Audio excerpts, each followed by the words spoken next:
Ladies and gentlemen, we now present our third fireside chat of the day, Accelerating Knowledge at the Frontiers of Technology. To discuss the challenges from funding to deployment that confront technology transformations, please welcome the Honorable France A. Córdova, Director, National Science Foundation, Dr. Paul J. Hommert, Director, Sandia National Laboratories and President, Sandia Corporation, and Dr. Pradeep K. Khosla, Chancellor, University of California, San Diego.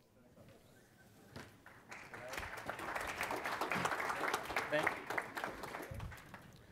Good afternoon. I see a lot of people are still taking a nap. Anyway, welcome. So this panel, we're going to talk about, as you heard, what does it take to go from developing technology, innovating, to deploying technology. And this is actually a good time to talk about it, as if you just reflect back at this morning, I just want to bring out a couple of points and then use that to jump off into this panel. So the country right now is in a really unprecedented era where after having dominated the world both in terms of R&D, developing technology, economic growth for nearly 100 years, I would say, just about post-World War I, we are at a time right now where we are seeing the world has quote-unquote woken up. They want to be developing their own economies, they want to be building their own universities, and they want to be really catching up to the US and improving their quality of life. And all of this while the US basically is reducing its investment in R&D. US is reducing its investments in the top-notch, what we think of as the Great American Research University, and US is reducing a whole lot of other investments like in infrastructure we heard this morning. So this afternoon I have two great people with me. I think they know just about every answer. So I'm going to start off by asking, let's just start off by thinking about what are the top 2 or 3 things that you think that concern you about US competitiveness going forward. So let's start with Paul. Well, first of all, let me just thank you. It's a pleasure to be here. It's always a pleasure to have a chance to chat with everybody that the Council brings together very uniquely. Again, any answer to the question I give, I have to give you a bit of a context, right? So my job, my institution is dominated as a national security research and development institution as one of the DOE national labs. So I get consumed a bit with that perspective quite clearly. Let me start with something very positive, but also a concern going forward. It was mentioned this morning about the universities and the vibrancy, really, that is around their education and the dynamics associated with it. And we are utterly dependent upon that for the pipeline of our workforce. And for a variety of reasons, we've done a fair amount of hiring the last 3 or 4 years, probably 600-700 advanced degree scientists and engineers early in their career, probably their first or second professional job. And whatever you're doing a great job to the universities, I have to say. The talent has been tremendous. They're able to contribute and move quickly into our productive mission requirements. However, we do find some things that do concern me in that regard as I look longer term. Our ability to retain them, our ability to bring stability to their research environment is increasingly under stress. We see processes for how you access research dollars. We see a lot of non-technical requirements that come to their work environment. We also see very significant near-term attractors for them in the private sector, which is positive up to a point. So I think that we have to look at, they're a bit of a canary in the coal mine about the effectiveness of a sustained commitment, particularly in our case, to national security relative science and technology. So I think more than the magnitude of is the question of stability and commitment that makes a big difference for us. So I see that as a real issue. I also think there's an issue that, France and I this morning were at the American Association for Arts and Sciences, which released a new report on the foundation of, I think it was called Restoring the Foundation, sort of a gathering storm version 2. And it raised an interesting point that I see, which is a willingness to invest in the capital environment, major scientific facilities. Those are big ticket items. They're difficult. The government usually can uniquely and has to uniquely make those investments. They are an enormous attractor to talent. They are an enormous way we retain talent. And I think right now that's very challenging in our current budget environment. So I think there's a number of factors that do somewhat reflect the budget environment that afford some challenges for us going forward. So France, you run the largest basic science operation in the country. I mean, your agency, I think, single-handedly, at least in my mind, is responsible for the great American research university and for economic development. What do you see? How are you going to maintain the competitive edge of this country? What are the challenges you see? Well, thank you. And I also, as Paul said, I'd like to recognize this wonderful Council on Competitiveness and all it does to try to bring together different sectors to work on this goal. And thank you very much, Deborah, for your leadership and for bringing me here. And Sam, all the accolades that you received last night, well deserved and more. Thank you for your leadership. Just also to put myself in perspective, for those of you who I don't know yet, I'm two-time university president and now the director of the National Science Foundation. I've also, interestingly, chaired the board of the Smithsonian Institution, which has a complementary goal in what we're trying to do here, which is namely to further public outreach for science and to engage young people and to preserve the nation's heritage. So all of these things are working together. So as Paul said, this morning's a big morning. So you all were doing a clarion call. Congratulations. Terrible report card, by the way. If I had brought home a report card like that, I think my parents would have been really discouraged. So this is really a clarion call. So congratulations. And as Paul said, at the same time, the American Academy was releasing its report, Restoring the Foundation, which has very similar themes and numbers. So this is a moment. This is a moment when you're different, really important groups and a lot of people from government and industry and academia and the private world are, and by the way, obviously a lot of Congressman Bart Gordon is a part of both organizations and both reports, are coming together and saying, look, we have a crisis here and we should wake up. So what concerns me most, Pradeep and Paul and the audience, is kind of a national disinterest in science writ large.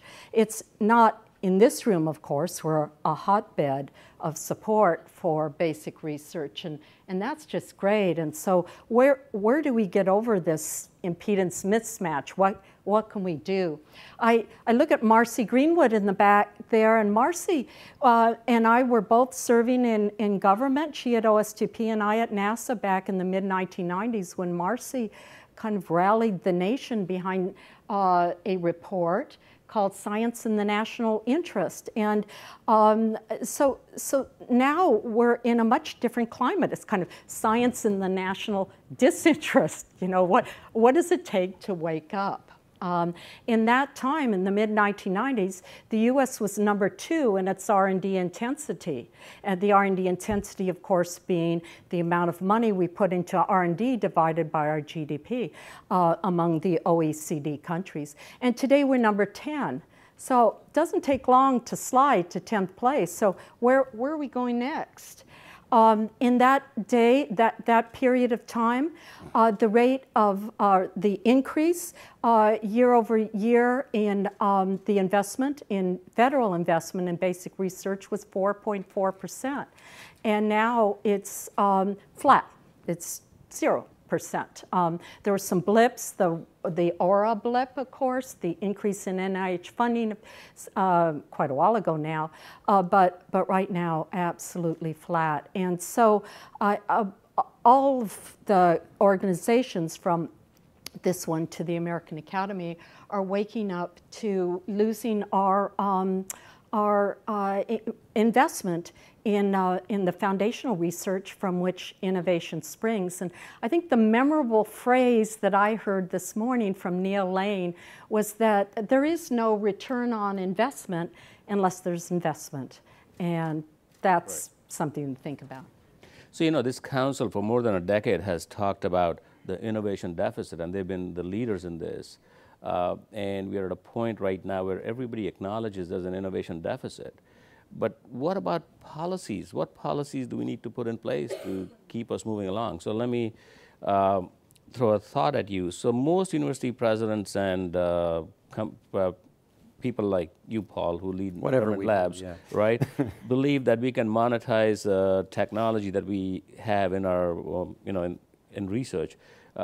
What's your opinion of that? Like, you think that can be used to Well, I think, look, to me, the larger point here is, I think it's pretty unlikely we're going to see dramatic changes in the amount of certainly public funding that's going to go into the research environment. While it's important to still advocate for it, I think the chances right now are, you know, pretty tough. But I think what it says is the way in which the various components of the U.S. R&D ecosystem interact is where we have to look for improvements and efficiencies.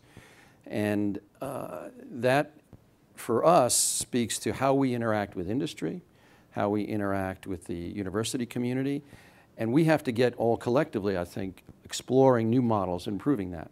When it comes to tech transfer, which is a kind of maybe worn out phrase in some ways these days, to me it's not about a bottom line return that might occur. It's about the effectiveness of moving the technology out and seeing that the original, in our case, taxpayer investment in the technology is in fact been positioned to have its broadest impact.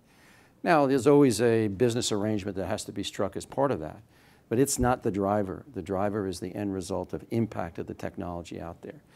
I also think it's also important to create the venues of dialogue. There's a much larger fraction of the R&D in the U.S. is by the private sector today. So but it tends to be very much on the applied side. It's directed by their customers, as Sam mentioned today, their customers' needs. How do we better interface to that? And I think those are areas that are fertile for exploration. That's why councils such, you know, gatherings such as this that bring us together is important. And I think policy changes can help. Right, so France, what can NSF do to make some of these policy changes? You know, one of the great examples is these tax-free bond issues. So if you have a building which was funded by a tax-free bond, you cannot take that technology and give it to industry, go to a company. There's limitations for no good reason. So what can NSF do? Should it change? Should it not change? Can NSF do something about it? Well, most of our policy comes down from other places, you know, from Congress and OMB. And I heard this morning a lot of things that OMB might do. Peter McPherson, who many of you know is the head of the Association of Public and Land-Grant Universities, talked about one element of the American Academy's report, which identifies the situation with the government's budget, which he characterizes as a decades-old type of approach. And at our labs and universities, we have more modernized budgets that look at grant accruals and all, and have capital budgets, and the government, OMB, has no capital budget, has no sustained budget, has no rolling budget. So there are many, many things. They set the guidelines in the OMB guidance circulars for the policies that evolve from this. But look, you know, policies are one thing, and we can certainly go after in a concerted way, identify specific policies. There are also tax credit, which need to be made permanent, and so on. But there's an overarching thing which is much bigger here, which is what does the public understand, appreciate about science?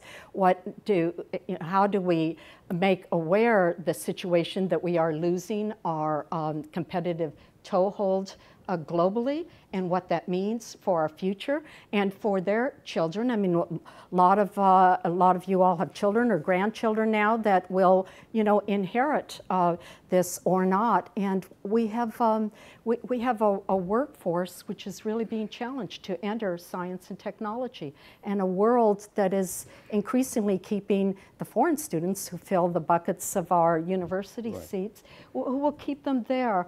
And how are we going to to reach out to our own young people. So those are the kinds of things we worry about, because as you know, the NSF is not only about research, but it's also about education. And we have a really large education portfolio, and we spend $755 million every year on broadening participation and trying to encourage a vital STEM workforce for the future through everything from graduate assistantships to undergraduate programs, experiences abroad, K through 12, and so on.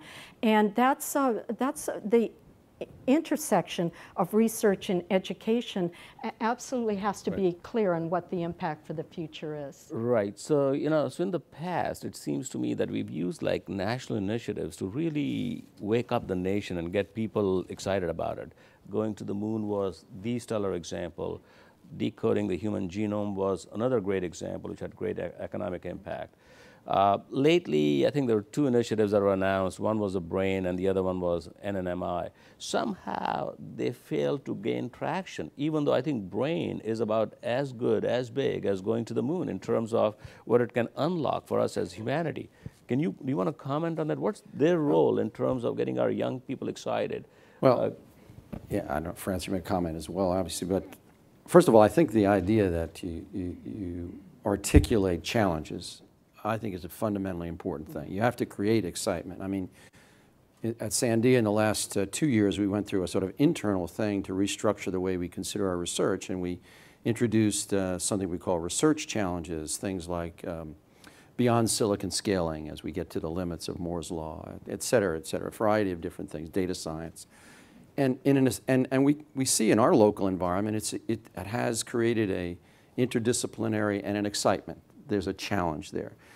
Now, I think you really have to think about how you take these kind of concepts further, and I think that we're starting to see some examples of that. The National Network for Manufacturing Institute Innovation. These, I think, are wide bandgap semiconductor, et cetera. I think these are starts in that way. But I have to admit that you know, none of them have quite the ring of a man on the moon, et cetera, but I think if we can think hard about how it portrays effectively the importance to all the various sectors, the universities, the industry, the government components, and can connect success in those areas to things that the general public can understand. I mean, a great thing is battery technology. I mean, huge breakthroughs in battery technology. People can connect. They are excited in Nevada about battery technology, and I think the nation could be excited. So I think we can do better. But the basic construct of grand challenges, I think, is a powerful one. So NSF used to do a lot of grand challenges. What's your plan, if you can share with us any? Well, I can't reveal what's in the FY16 budget, but we presented it to OMB last week, and I think it does have some grand challenges in it. And as you know, NSF's approach is a little different. We fund all fields of science and engineering. And those different disciplines set out their challenges. A lot of them fund now big centers. We are more and more funding large projects. The NEON project in the ecological observatories is a game changer for the biological sciences. And of course, there are all the telescopes and accelerators and big ocean observing platforms. Engineering research centers, we have 17 of them, and we're about to name a few more this year. We just put out a call for new science and technology centers. Any of these places are places where the next breakthrough could happen. The thing with the whole space race is that it was a defining moment, seeing this orb of reflecting sunlight that wasn't our orb, that we didn't launch in space, and saying, oh my God, you know, and there's a Cold War going on, and guess what? The other guys did it, and we have to galvanize. And so as you know, a lot of science and engineering it has defining moments, but those are just punctuate long periods of basic research, and that's the whole thing. You just don't know when that moment is going to come. So you keep making the investment in the best people and their great ideas. So the last positive defining moment was, I think, going to the moon. The last negative defining moment was launch of the Sputnik. And seems to me we need one of these two to happen one more time. It's been a long time since one of these has happened. We're going to open it up to the audience. And yes, sir. Bill, go for it.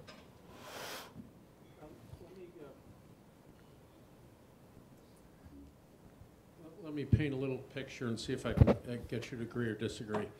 From my perspective, a lot more areas have become politicized in the last 10 years. Definitely. Let's take climate change to be one of them, where almost the entire debate is around existing approaches to climate change becoming politicized and being gridlocked. Why wouldn't a legitimate topic and a galvanizing force be a Manhattan Project for clean coal, for carbon sequestration, taking it beyond politics as the possibility on a bipartisan basis of making a fundamental shift in clean coal, which is absolutely essential and critical to China, India, and the United States. Does that make any sense to you? Mm-hmm. Sure. Yeah, it does, to turn the conversation to something that can be a bipartisan objective. And you're absolutely right. At the National Science Foundation, in addition to climate change, the other part of our portfolio that I think some of you are aware of that is being really assailed, and the head of the AAU spoke to it, Hunter Rawlings, this morning, is our social and behavioral sciences. Without funding in the government, social and behavioral sciences, we would have no way to translate technological innovations into utility for the public and enhancing the quality of life. It permeates everything from public health and the way people approach their own personalized medicine to how they vote, how they respond to disasters, and so on. It's all about people and organizations and their responses to change. And yet it's being made very political. And so this is a battle that we continuously are fighting. But, and we're, if you have another good idea about that, I like your idea on climate change and changing that conversation. The other thing I think, Pradeep, before, that all of a sudden our panel is over and we say, oh my gosh, why didn't I say? On this stage last week, I was on a panel with Tony Fauci, who's the head of the Infectious Diseases Center for the NIH. And of course, we're in the midst, the world is of an Ebola crisis. And so he's Mr. Spotlight, as he is whenever we have a disease, because those are defining moments. Right. Diseases are defining moments. And all of a sudden people say, why don't we have a cure, Dr. Fauci? And it's, well, we haven't done the basic research. You just don't come up with an inoculation, a vaccine, a cure overnight, and you have to make the investment all the way along. But his transformation, and that's in your vein, it was, he said, why is it that research, scientific research, is in the discretionary part of the budget? What we should really, let's aim really high. I mean, clean coal notwithstanding. Let's aim even higher and talk about with Congress and the government at large, what is discretionary about our future? What is discretionary about scientific research and education when fully half of our GDP growth can be accounted for by science and technology? And let's have that conversation. And when I asked Congress about it, yesterday I was in Senator Warren's office, I said, what do you think about that? And she said, well, it's because these constructs were made in a different age. They were made a very long time ago when people didn't understand what it was and what scientific research, and nobody is looking at the whole construct. So we have some really big goals and opportunities out there for transformation. So, but I personally am a little bit skeptical about using climate change as the big defining moment for two reasons. One is our whole debate in this area has become very political, where it's become an either-or proposition, and there are states that live off of coal, and there are states that don't care about coal, or imagine they don't care about coal. And we've never had a rational positioning of this whole debate, right? So that's one problem. The second, but the point is, it's already become too politicized. And secondly, I think the rest of the world also is not willing to collaborate with us, right? Because one country cannot fix this issue. Everybody's got to work together, right? And there's a whole bunch of naysayers on the other side for different reasons. But we're not going to solve the problem. And let's see. But I do want to add, just to support that so last Friday I was all day with a Chinese delegation headed by Minister Wang Gang. You probably know him, Minister of Science and Technology, and John Holdren led our camp. And they spoke, you know, John's Mr. Climate Change and speaks eloquently about it. And the minister did, well, if the two biggest countries in the world who are producing most of the problem, it really doesn't matter if everybody else is not on board. You know, one, yeah. If we can, I mean, if we can agree on some things that we can do together, because they've got a lot of people, and you know, we have a lot of issues too, and do it in kind of more creative ways as you're suggesting. I do think there's possibility there when you get two big countries. Yeah. Okay, 1, 2, 3. So let's start here. Thank you for bringing up these issues. Like you folks, I travel around the world and I visit different countries. Everyone is really suffering from a problem of innovation, job creation, and effectiveness of their R&D efforts. It's almost universal, whether it's Sweden, Finland, Malaysia, Singapore. And when I look at America and the efficiency we have at creating innovations, I would say we're better, but not dramatically better. Mr. Gallup this morning talked about how most people are really not engaged in their work. They're really not making the kind of contribution that's possible. If they did, it would transform America. I have the same feeling about our innovative performance in America. There's so much room for improvement that if we even made a 10% gain there, it would make up for a lot of the lack of funding that it seems inevitable to me, because America right now is pretty close to being bankrupt. Right.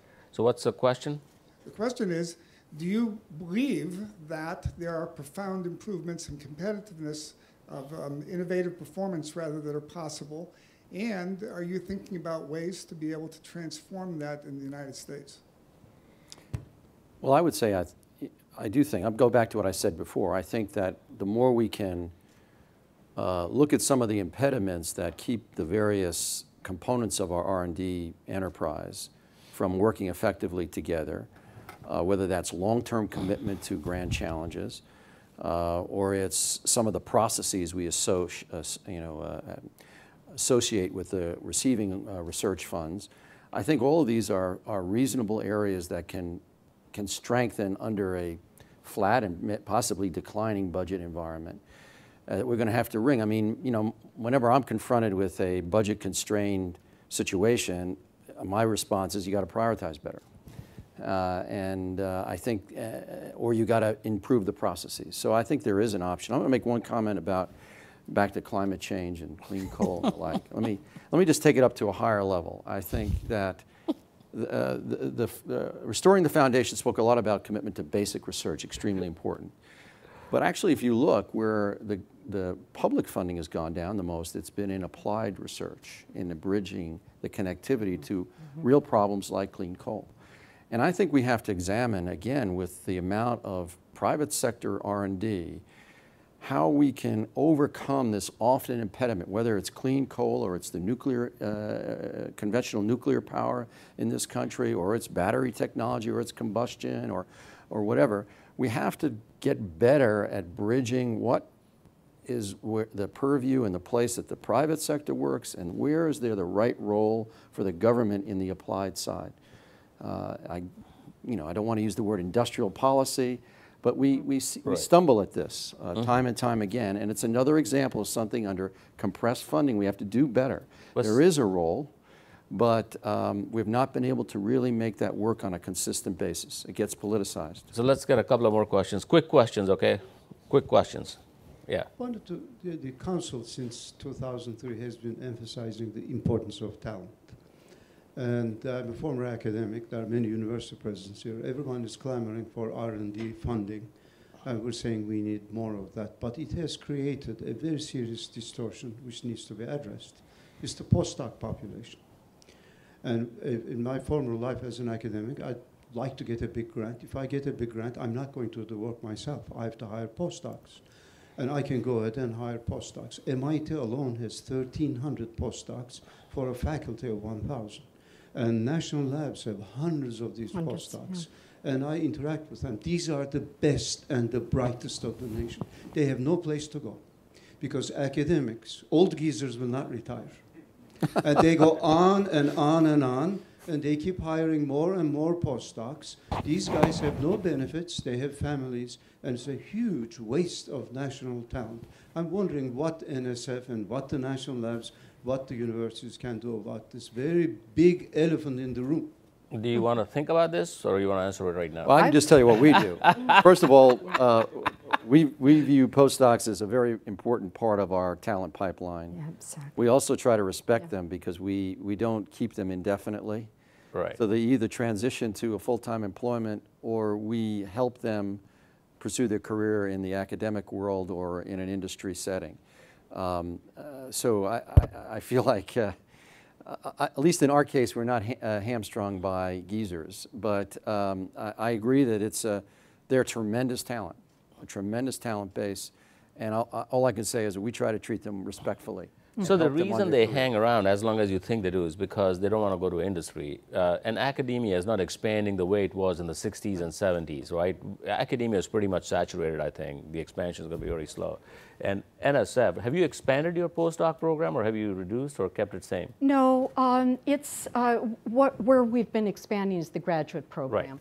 And we are now taking a fresh look at, so 80% of our graduate student program funds research assistantship, and then about 16% funds traineeships, or 6%, and then the remainder is fellowships, named fellowships. And we're looking at that balance, and we're going to have some workshops this year and see, with the universities, is that the right balance? Is that the right way to fund a graduate student? But by the way, I chaired Los Alamos's 5-year review on postdocs this past September. Spectacular program. So I'm sure since they're both in New Mexico, they're both spectacular programs. They wouldn't have a workforce without that program as a pipeline. That's really talented. So I just give it A+ marks in the national labs for the way they treat their postdocs. I think the picture gets distorted when we look at 1 or 2 situations where you need to have 3 postdocs before 9 years before you become a faculty, right? But that's the distortion. But I think on the average, the program's working better than you might think. Quick questions. It goes to NSF. The current paradigm of conducting research needs attention. It doesn't work. There are too many recipients and very little money.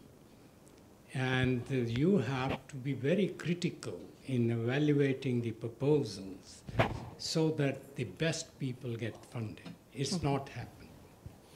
Okay. So The STEM education program, where you spend $1 billion a year, we need to look at whether it has worked or not worked. My assessment, it has not worked. So let's see what, France, have you? Well, I actually have a figure to show. There's a transparency. Anticipating, but it has to connect. Am I connecting here? I was told I just press the green button and something will happen on your slide. Is something happening? Yeah. Oh, there it is. Well, that's the research and development. That's the intensity one. But then the next slide here. So I can't see it, but you can. Can somebody see it? Okay. So it's clear that since 1980, our success rate, the success rate means the number of proposals that are awarded versus the number of grantees has really gone down from 45% to about 22%. And I'm just remembering these things. You can actually see the slide.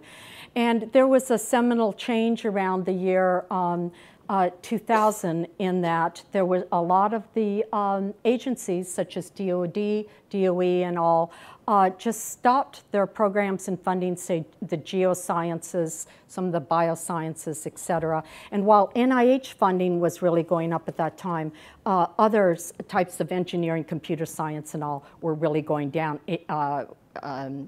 nationwide. And so the NSF got a lot of those grants. So you can see the proposals really going up. We increased our award size a little bit. So the success rate has stayed exactly the same. That's really too low. We estimate pretty well that $4 billion gets left on the table every single year of proposals whose rating is at or above the average of the proposals that are funded. And when Senator Mikulski asked us in a hearing, what should that percentage be? I agreed with Francis Collins that it should be for both NIH and NSF about 33%. But we just have a lot. You can see what the number of proposals is, and our response has been not to diminish the award size, because below a certain amount you just simply can't do your work, and you can't be supporting students and all.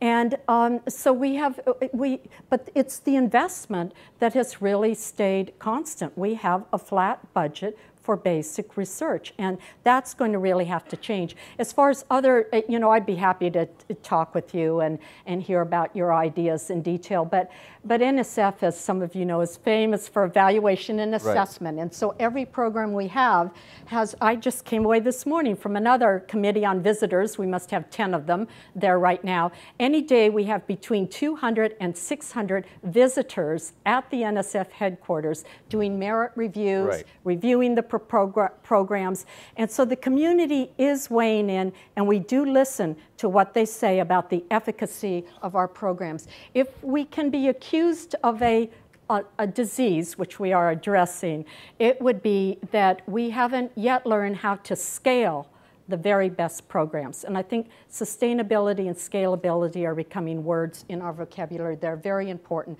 How do we take a great program at UCSD and we make sure on climate change, on climate change, which we lead that the lessons learned are conveyed across the country, and that we can replicate it. That's right. But cost. I want to. So the undertone of that question is this elitist attitude, and we should question that, right? The greatest thing about this country is that each one of us honestly believes that we can be whatever we want to be, which is exactly the reason why we don't take a 16-year-old and decide you're going to go to vocational school and you're going to go to four-year college. We let everybody try their best, which is exactly the reason why every university president wants their university to become a R1 university, which is exactly why some stronger institutions think that the others should not be playing and creating too much competition. With that said, clearly there is an issue, and I'm glad that NSF is doing something about it, right? Let's hear a question from this side, this gentleman right here. Thank you. I'd like for you to talk about NSF's other commitment to education and human resources, because it's my understanding you have programs that are really producing talent, like the AMP program and others that have tremendous success, but I don't hear much about them, and I don't know if they're growing or not. Yeah, well, that was what I was alluding to. That you don't. There are programs that are producing tremendous success, but one part of the big organ is not communicating with the other part, and that's what we're going to change. And we're going to have some conferences, ideas labs, on how to do that and how to communicate the things we've learned, the best practices, to others. And you're going to see a different approach this next year getting ready for FY16. I can't resist using myself as an example of what the point you were just making and about elitism at all. So I grew up at a time and in a culture, there were no women scientists at my high school. There are no women scientist visitors at my high school. When I went to college, and I went to very good college where, if I had had any encouragement at all, I would have gone into physics because I loved it, but I had the opposite reinforcement, which was low expectations. So I went to Stanford and I majored in English, and I graduated in English. And today I'm director of the National Science Foundation. How did that happen? It happened actually because of the space program and because of the kind of country we have. That I thought, wow, that is what I should have been doing all along. I should really be a scientist. What? I'm out of college already. You know, Dad's paid all the bucks. He's not going to pay for me again. So I went and started knocking on doors and found some people who wanted to make the investment in me and give me that opportunity, and then became a PhD physicist at Caltech University. We have the greatest universities on the planet, ones that give every student an opportunity to succeed to his or her potential, and they can end up being whatever. And the community college is a great example of how we have left the community college by the wayside, whereas it was an integral part of our education strategy in the 50s, 60s, 70s. Anyway, let's just talk a little bit about the role of city governments, the role of states in economic development and funding universities, because we always think about the feds. If you look right now for the last, I don't know, 3-4 years, 49 out of 50 states have been cutting their funding to the universities. The only state that is increasing the money, does anybody want to guess? Dakota.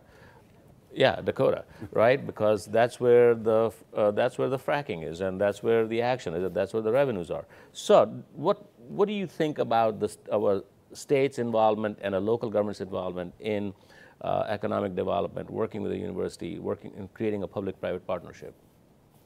Well, obviously it's not directly my concern, but my observation in New Mexico, and Fran's very familiar with it, is that that's a state where that's extremely important. I do see our local city government and the university there attempting to really create an economic zone.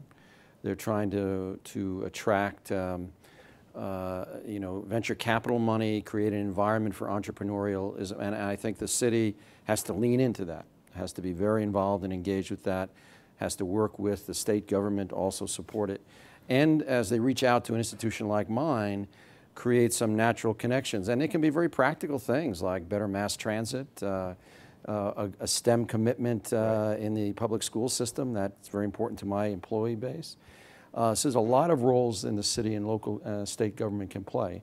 It's still different than funding research universities. That's which obviously is an important consideration at the state level, but there are many other factors that can help provide a more innovative environment for the local economy. So, France, is NSF trying to push the agenda on creating these partnerships and getting technologies, research out? Very much so. In fact, I'll give you a preview here that we're about to come out with an announcement called 15 for 15.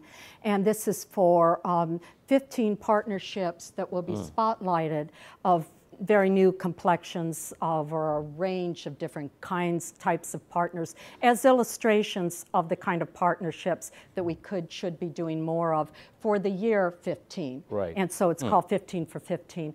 But we already have a lot of those partnerships, but we haven't put a spotlight on them. Like, why is this important and how does it leverage the federal investment? Right. So that's one thing. The other is that, so we're getting ready. I told you we want to change up broadening participation, increase STEM education and the interest in it, increase the education, the national interest in science. We think that the regional approach, the regional state approach, may be the way to go, because so much of what is integral to this country, take K through 12 education, is kind of state-owned and has a different complexion from state to state. And so we are going to have calls for state partnerships, state and local, like if you're a big city, that's like a state, but partnerships that could be exemplars of how university, K through 12, the local national laboratory, businesses all work together on these big challenges. So let's hear a question from the gentleman out there. Yes, thanks very much to the panel. Excellent comments. Just digging down a little bit deeper on innovation process and so on, I guess I would ask all three of you, because we have a university president, we have a director of basic research, and a director of a national lab.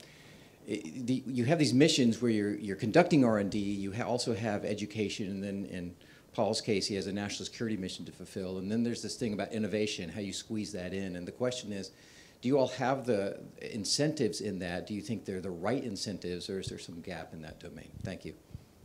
Okay, so this is the last question, 30 seconds each, and then we're done. So please, Paul. Well, fortunately or unfortunately, depending on your perspective, the biggest incentive I have with my workforce that drives their innovation provided we can create the environment that lets it flourish, is the national security challenges the country faces. And those are not, this is not the Cold War. In fact, it's a much more diverse and complex national security environment than it was. So, you know, I'll give you a great example. Cyber is an area that we have a very extensive effort in. Every one of my cyber experts could be recruited and is recruited by Google and Facebook and Netflix, et cetera, routinely. By and large, we keep them on a very high percentage because they are completely driven by the mission. But we have to make sure that we have the environment that lets them work on an innovative solution. So we work very hard to give them, like I mentioned, research challenges, sustained commitment to key areas, working with federal partners. That's very critical. If that breaks down, then my cyber experts will be working for Google, which would be great for Google. So we need to... But it may not be. Well, you know, hey, brands. Okay. NCF gave the first grant to Google, okay? Their proposal was called Backrub. Talk about a silly title, right. You know, that led to. So we think about innovation all the time, and it's the whole challenge of time scales. You know, I've talked a lot about the long-term investments, the one that you don't realize will lead to innovation for tens of years. But we also have some programs, and I'll just mention one. The Innovation Corps was started by my predecessor, Subra Suresh, and we are just going great blazes on it to further it and set up other nodes. UCLA is a recent node. But this is a core of students working with mentor professor and the business community on learning how to be entrepreneurs while they're still students, making 100 cold calls a month, trying to market their innovation. And so we're trying to change up the game for education and for innovation. And now other countries are copying us. I went with the Secretary of State to Mexico to announce the U.S.'s, actually it's the State Department's investment in an I-Corps for Mexico. And NIH has announced that they're copying that program, and so is DOE. So we are working on all parts of the time spectrum of delivery to innovation. Which is great. So we spend the day, I know there's a lot of concern about innovation in this country, but let me tell you, put you on a positive note out here. Let's end this on a positive note. I think as long as no other country can create Google, we're in good shape. And there is not a single country in the world that has an example of Google. A PhD student funded purely by the government goes out to create, goes out to Sand Hill Road, gets some money, creates a company that's worth more than $500 billion today. There's not one company in the world right now in any country like Google. With that said, thank you very much. Thank you.